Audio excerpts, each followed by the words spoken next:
நீங்க எப்பவாச்சும் கேட்ட ஒரு ஆவிக்குரிய சத்தம் அது உண்மையிலே கடவுள்கிட்ட இருந்து தான் வருதான்னு யோசிச்சிருக்கீங்களா? சில சமயம் பாத்தீங்கன்னா ரொம்ப ஆபத்தான பொய்கள் கூட உண்மையை போலவே வேஷம் போட்டுக்கிட்டு வரும். இன்னைக்கு நாம பரிசுத்த ஆவியின் பேர்ல நம்மளை ஏமாத்துற 4 விதமான ஆவிகளை பத்தி தான் பார்க்க போறோம். அதோட முகத்திரையே கிழிக்க போறோம். பாருங்க, இது வெறும் ஒரு நல்ல அறிவுரை மட்டும் இல்ல, இது ஒரு கட்டளை, நம்மள பாதுகாக்கிற ஒரு கட்டளை. ஏன்னா எல்லா ஆவிக்குரிய அனுபவங்களும் கடவுள்கிட்ட இருந்து வர்றதில்ல. வேதம் ரொம்ப தெளிவா நம்மளை எச்சரிக்குது. சோதித்து அறியுங்கள். இதுதான் இன்னைக்கு நம்மளோட பயணத்துக்கான வழிகாட்டி. இங்கதான் விஷயமே இருக்கு. சாத்தான் எப்போதுமே ஒரு பயங்கரமான உருவத்துல வரமாட்டான்.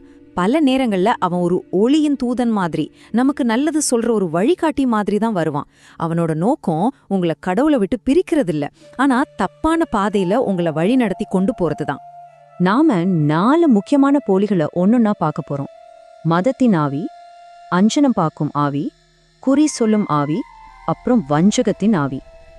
கடைசியா எது உண்மைன்னு கண்டுபிடிக்க ஒரு வழியையும் பார்க்க போறோம். வாங்க ஆரம்பிக்கலாம். நம்ம லிஸ்ட்ல முதல்ல இருக்கிறது இந்த மதத்தின் ஆவி. இது பார்க்கறதுக்கு பரிசுத்த ஆவியோட கண்டுபுணர்ச்சி மாதிரி தெரியும். ஆனா அதோட உண்மையான நோக்கம் நம்மள உயர்த்துறதில்ல, நம்மள தாழ்த்துறதுதான். இந்த ஆவியோட குரல் எப்படி இருக்கும் தெரியுமா? அது எப்போ பாரு நம்ம காதுல நீ செய்யறத பத்தாது, கடவுளுக்கு உன்னை பிடிக்கல அப்படின்னே சொல்லிக்கிட்டு இருக்கோம். கடவுளோட அன்பை நம்ம சம்பாதிக்கணும்னு ஒரு பெரிய பாரத்தை நம்ம மேல வைக்கும். இதனால என்ன ஆகும்? நம்ம சந்தோஷம் போயிடும். விசுவாசம்ங்கிறது ஒரு சுமையான வேலையா மாறிடும். இதுக்கு ஒரு நல்ல உதாரணம் சொல்லணும்னா, ஒரு ஃபிட்னஸ் கோச் மாதிரி. ஒரு நல்ல கோச் நம்மள உற்சாகப்படுத்துவார். ஆனா அந்த மதத்தின் ஆவிங்கிற கோச் நம்ம செய்ய தவறின எல்லா விஷயத்தையும் லிஸ்ட் போட்டு நம்மள கேவலப்படுத்துவார். அவரோட நோக்கம் நம்மள பலப்படுத்துறதில்ல, நம்மள உடைக்கிறது தான். அப்போ முக்கியமான வித்தியாசம் இதுதான். பரிசுத்த ஆவியோட கண்டிப்புணர்ச்சி நம்மள நம்பிக்கையோட கடவுள்கிட்ட நெருங்கி போக வைக்கும். ஆனா இந்த மதத்தின் ஆவியோ நம்மள வெட்கப்பட வச்சு கடவுளை விட்டு தூரமா ஓட வைக்கும். அடுத்ததா நாம பார்க்க போறது அஞ்சனம் பார்க்கும் ஆவி. இத தீர்க்க தரிசனம் சொல்ற மாதிரி ஒரு போலி. உங்களை பத்தி உங்களுக்கு மட்டும் தெரிஞ்ச சில விஷயங்களை சொல்லி உங்க நம்பிக்கையை சம்பாதிக்கும். அப்புறம் உங்க எதிர்காலத்தை உங்க கடந்த காலத்தோட சங்கிலியால கட்டி போட பார்க்கும். இதுக்கே பரிச்சயமான ஆவின்னு பேரு. ஏன்னா அது உங்களையும் உங்க குடும்பத்தையும் பல வருஷமா கவனிச்சுட்டு இருந்திருக்கு. அதனால உங்க பலவீனங்கள், ரகசியங்கள் எல்லாம் அதுக்கு நல்லா தெரியும். இந்த பர்சனல் தகவல்களை வச்சுக்கிட்டு கடவுளோட குரல் மாதிரி பேசி உங்களை திரும்பவும் பழைய பாவ சுழற்சிக்குள்ள தள்ளிவிடும். இது இன்னைக்கு உலகத்துல ரொம்ப ஈஸியா புரிஞ்சுக்கலாம்.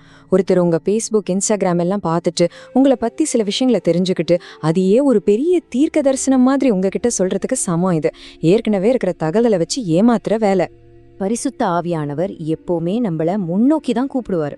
கிறிஸ்துவுக்குள்ள நம்ம யாருங்கிற புதிய அடையாளத்தை நோக்கி கூப்பிடுவார். ஆனா இந்த போலி ஆவி நம்மள பின்னோக்கி இழுத்து நம்ம பழைய பாவங்களை வச்சு நம்மள எடை போடும். மூணாவதா குறி சொல்லுதலின் ஆவி. இது பார்க்கறதுக்கு வெளிப்பாடு மாதிரி தான் இருக்கும். இது உங்களுக்கு ரொம்ப ஆச்சரியமான தகவல்களை கொடுக்கலாம், ஆனா உங்க வாழ்க்கையில எந்த ஒரு நல்ல மாற்றத்தையும் கொண்டு வராது. அப்போஸ்தலர் நடபடிகள்ல குறி சொல்ற ஆவியுடைய ஒரு பெண் பவுல பத்தி உண்மைதான் சொன்னான். அவ சொன்னது கரெக்ட். ஆனா அது வந்த இடம் சாத்தான் கிட்டே இருந்து. இதுதான் அதோட தந்திரம். உண்மையான தகவலை சொல்லி உங்களை ஒரு தப்பான மூலத்தை நம்ப வைக்கிறது. இதோட நோக்கம் பரிசுத்தம் இல்ல, அகந்தைய வளர்க்கறது. எப்போ ஒரு தரிசனம் வேதத்தை விட உங்களுக்கு பெருசா தெரியுதோ அப்பவே ஆபத்து ஆரம்பிக்குதுன்னு அர்த்தம். இதை எப்படி சொல்லலாம்னா, ஒரு ஷேர் மார்க்கெட் அட்வைசர் ஒரு கம்பெனியை பத்தி ஒரு ரகசிய டிப்ஸ் கொடுக்கறாருன்னு வைங்க. ஆனா அந்த கம்பெனியை ஊழல்ல ஊறி போனதுங்கிற உண்மையை மறைச்சிடுறார். அந்த டிப்ஸ் கேட்க நல்லா இருக்கலாம், ஆனா அதோட அஸ்திவாரம் ரொம்ப ஆபத்தானது. பரிசுத்த ஆவி கிட்ட இருந்து வர ஒவ்வொரு உண்மையான வெளிப்பாடும் உங்களை இயேசுவோட சிலுவைக்கும் பரிசுத்தமான வாழ்க்கைக்கும் கிட்ட கொண்டு போகும். ஆனா குறி சொல்லுற ஆவி வெறும் தகவலை மட்டும் கொடுத்துட்டு உங்களை அப்படியே மாத்தாம விட்டுடும். கடைசியா, ஒருவேளை இது எல்லாத்தையும் விட ரொம்ப தந்திரமான ஆவியை பத்தி பார்க்க போறோம். வஞ்சகத்தின் ஆவி. இது ஆறுதல்ங்கிற பேர்ல வர்ற ஒரு விஷம். இந்த ஆவி நீங்க தப்பு பண்ணும்போதும் கூட உங்களுக்கு ஆறுதல் கொடுக்கும். பரவாயில்ல, கடவுள் உன்னை புரிஞ்சுப்பார் அப்படின்னு சொல்லி உங்க மனசாட்சிய மறத்து போக செஞ்சிடும்.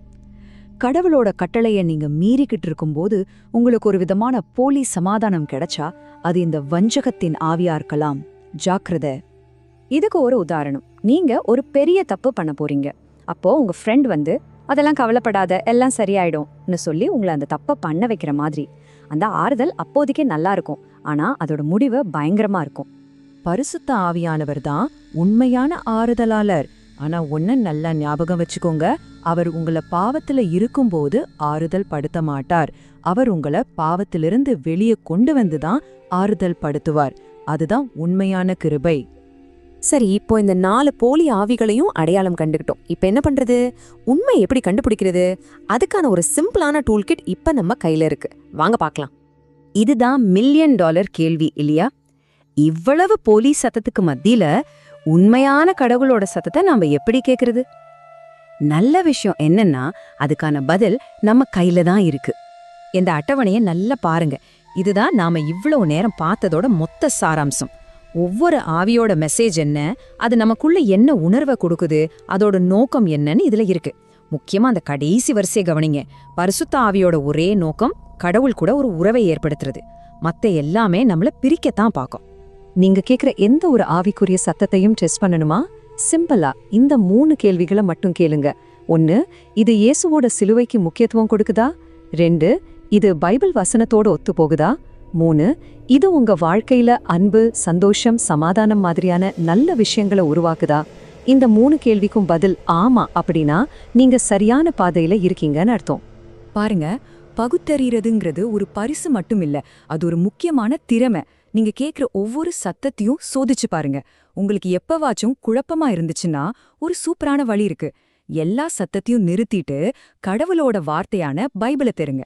இப்போ உங்களுக்கு போலிகள் எதுன்னு தெரிஞ்சதால உண்மையான குரல் இன்னும் தெளிவா கேக்கும்.